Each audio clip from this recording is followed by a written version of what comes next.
وزارت کارهای داخلی روسیه از بازداشت 6 زاده تاجیکستان با اتهام فروش مواد مخدر در قلمرو شهرهای مسکو و سانت پتربورگ خبر داد.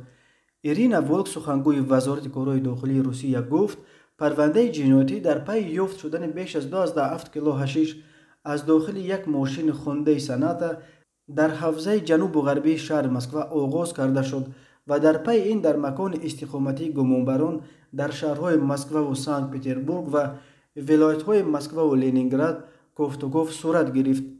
در جریان گفتگو از یک خانه در حدود جمعیتی باغداری ایرفلوت در حوزه شهر رامنسک در ولایت مسکو کارمندان پلیس 10.8 کیلو بنگ و 480 گرم مواد مخدر سنتتیکی همچنین تجهیزات برای تولید مواد مخدر سنتتیکی و بسته‌بندی آن پیدا کردند. در همین خانه 3 عضو فعال این گروه را با 300 گرم مواد مخدر دستگیر کردند، ولی یک نفر دیگر آنها به کارمندان پلیس مقاومت نشان داده با ماشین آودی A6 فرار کرده است. این ماشین را همان روز در کنار روی A107 پیدا کردند. بنا به اطلاع وزارت کارهای داخلی روسیه از داخل ماشین با 300 گرم مواد مخدر سنتتیکی و سندها را پیدا کردند. ایرینا ولک گفت کارمندان پلیس مسکو معاین کردند که نفری فرار کرده به شهر سانت پتربورگ به نزد پدرش که طبق معلومات فوری نیز عضو همین دسته قاچاقبران مواد مخدر بود فرار کرده است.